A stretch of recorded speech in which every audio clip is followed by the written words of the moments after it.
Alright, hey guys. So not too big of an update, but I just kind of wanted to make another video. So I finished the Hijukes. Um, I apologize again because they're pretty, I painted them darker colors so they don't photograph super well, but yeah, I got the unit all done, finished the last stand, and I think they turned out pretty well. These are really neat looking unit, pretty unique, I think, even among kind of Renaissance armies. So yeah, I did blue and black, based off of some references in an illustration in a book by a Hungarian illustrator, which I did a review for on the channel a few years ago now, one of my earlier videos. So if you want to go back and find that. So yeah, these guys look pretty good. Gameplay wise, I think they would fit, in Baroque as dragoons. But for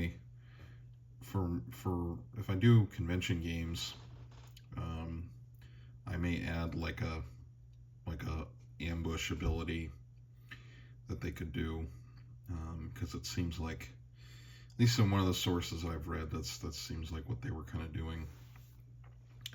And I wondered, if the cloak, because they're wearing these fur cloaks, and that's also in the period, the depictions from the period, like the late 16th and into the 17th century, they're wearing these fur cloaks. So I wonder if it served kind of a camouflage purpose, maybe. Maybe not from the color, but at least, to kind of break up someone's outline.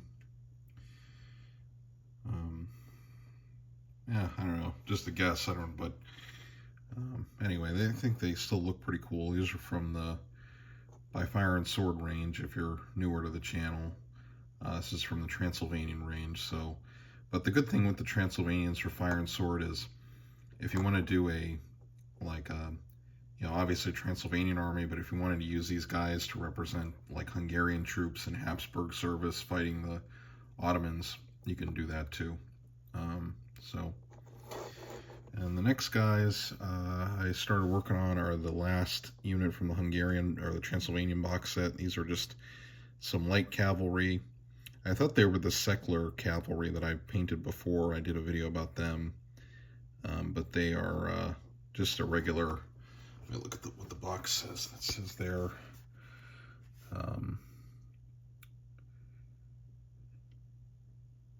just says 2 light household cavalry banners. So, and if you, this is what the box set looks like if you haven't seen me do a video about this before. So, and if you want to, check this out, they're launching a new edition of Fire and Sword. So, I think they may be redoing some of these box sets, but I think there's still plenty of these, like on eBay, things like that. You can find, yeah, and I've got quite a few more to do, and then the Transylvanian Command, but these guys paint up pretty fast. I decided to just do them all red,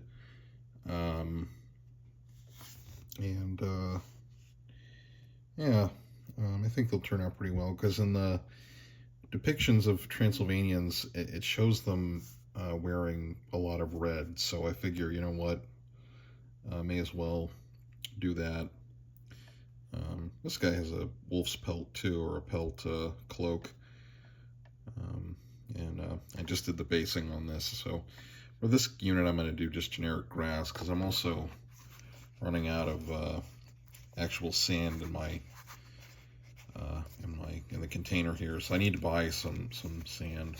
I don't even think Citadel makes this kind of sand anymore. I've had this for a long time.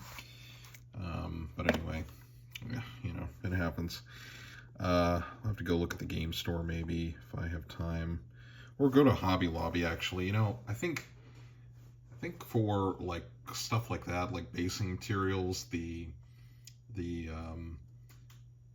the Hobby Lobby has a section for diorama stuff, and they have a lot of like stuff like that. Sand, they've got trees. Because I bought some of the trees from the diorama section at Hobby Lobby for my, to have some terrain, and they're pretty cheap. I think I got a bag. It was like 10 or 15 bucks or something, and yeah. So, and they work perfectly for 15 millimeter at least, and I think you could probably get away using them for 28. Just it's kind of like small trees, or like kind of smaller trees or something. But yeah, so I got quite a few more to do, but they're painting up pretty quickly, which is again something I like about doing 15 millimeter figures. And I got this guy blocked in, and then oh yeah, I do have to do this is not the last, the light cavalry's in the last unit. I got to do the foot hydras, so I think I'm going to do the same colors as those guys, and then the command unit, and then it'll be all done, and I can do a Transylvanian showcase, which I think will be cool. I don't know how many 15 millimeter Transylvanian armies are on YouTube. Now, this project I've been doing is for the Khotan War of 1620-21, and I'm trying to wargame the Battle of Setsora, which I've talked about at length in other videos, so if you want to check that out. In terms of like the kind of adding more, because I've got quite a lot. I've got to do the Tatars.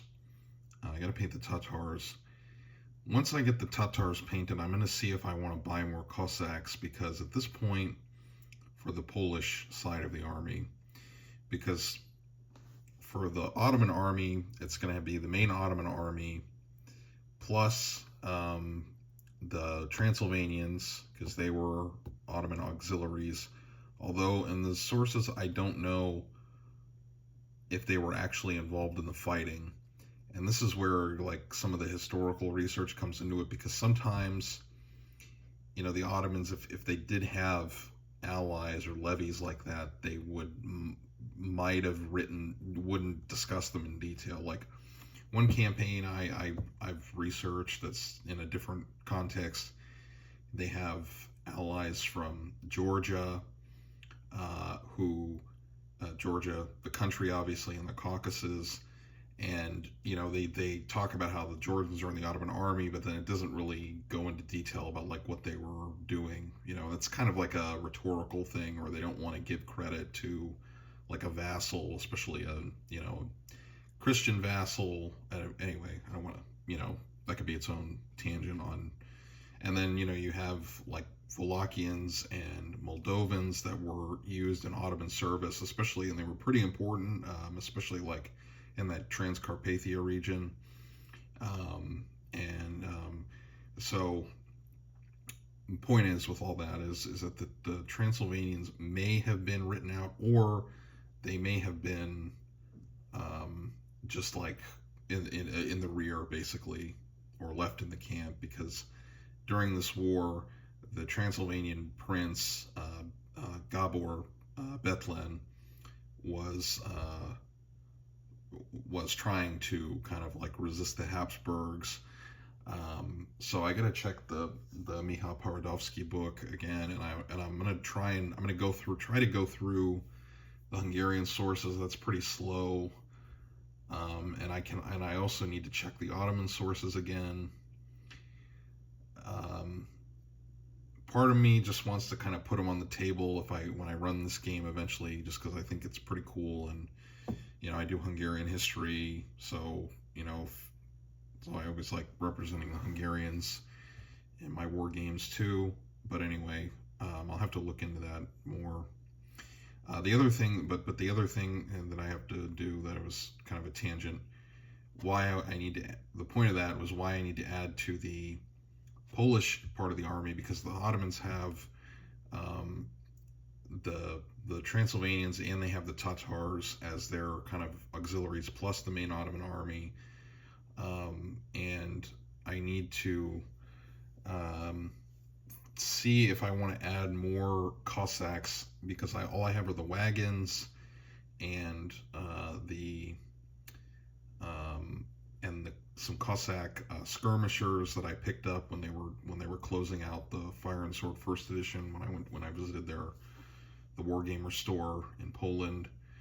And there's plenty of the Cossack unit packs and box sets, like on Noble Knight and eBay, and on the U.S. distributor. They still have quite a bit of stock left. So when I can afford that, I may get more Cossacks to kind of even things out. Plus, it would just be cool to have basically at least a small Cossack army, because I think for Eastern Renaissance, Cossacks would be a great starting point, because they're super versatile. Because you can use them as in Polish service, you can use them as in Muscovite service. You can use them as their own army, obviously. You can wargame a bunch of the conflicts they were involved with. Anyway, pretty cool, I think, that you can, take that army and use it in so many different ways. So I may want to do that just when I can afford it. Hopefully soon. We'll see though. To add that to the army, and give the Polish force, their own kind of support auxiliary army, because they were an important part of the battle. And part of that would be getting probably some Cossack cavalry, more infantry, like regular musketeers, rather than just skirmishers, and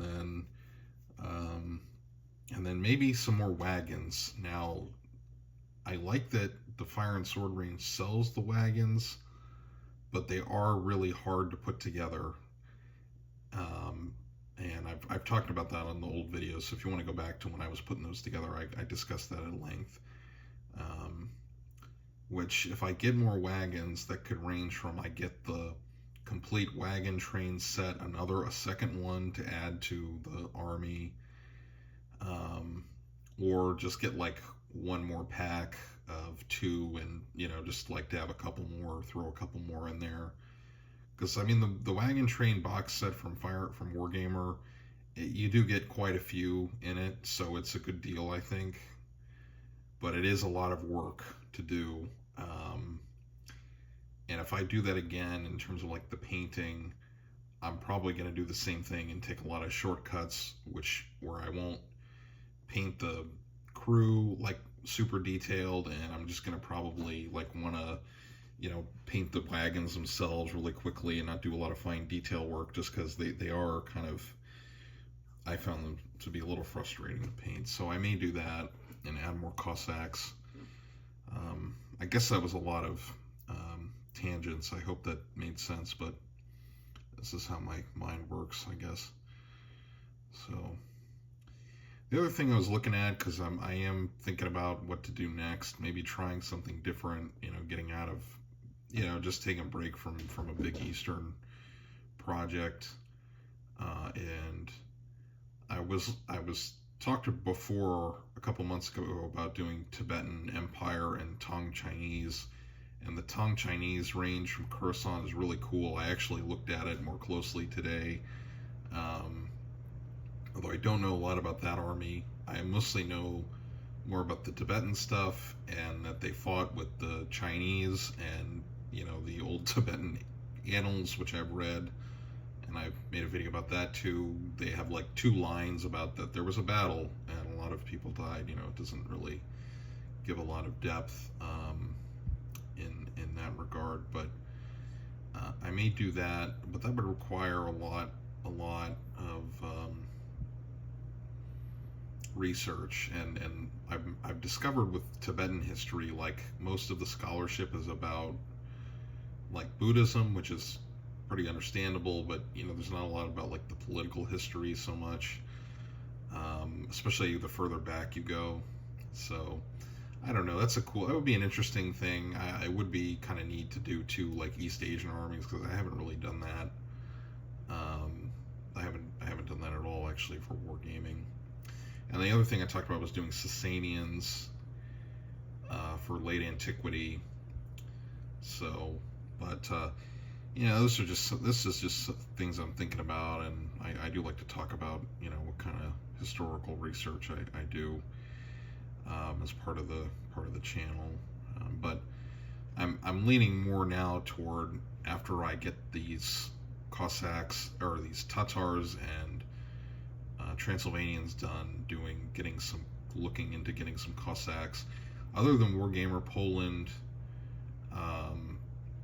that has a lot of stuff in their Cossack range. There's I noticed Old Glory Blue Moon / Blue Moon has some Cossacks for their Great Northern War range that look pretty good.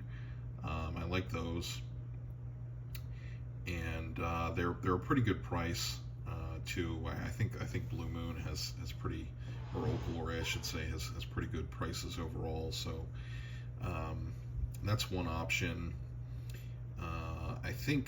I don't know if I'd have to check again if Coruscant has Cossacks, like true Cossacks, not Polish Cossack infantry, which is confusing, but it's two different things.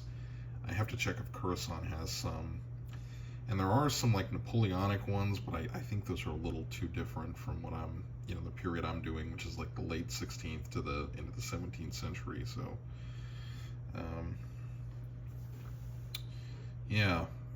that's what I'm thinking about right now. And then finally, because I talked about this on the last live stream I did find a regional convention in the next few months that I may try to get to, but it'll depend on how much it would cost and what I've got going on.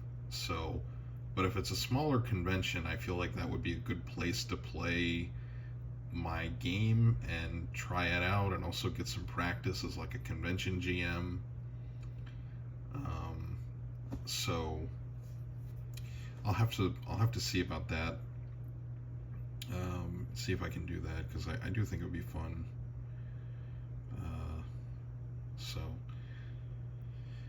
And I can also try out the Baroque rules. Plus, it would give me kind of a hard deadline for getting everything painted, which is useful. Deadlines are pretty useful in that regard. All right. Well, I hope this was kind of interesting. Sometimes lately I've been making these videos and doing streams mostly because it helps motivate me to get the projects done. Because I feel like right now with this army project, I've been doing it for basically most of this year, and since last year too. And I'm at the point where I feel like I really need to keep the momentum up, or I won't paint all the figures, which I spent a good amount of money on, and I want to get it all painted. So yeah, so that's what I have, and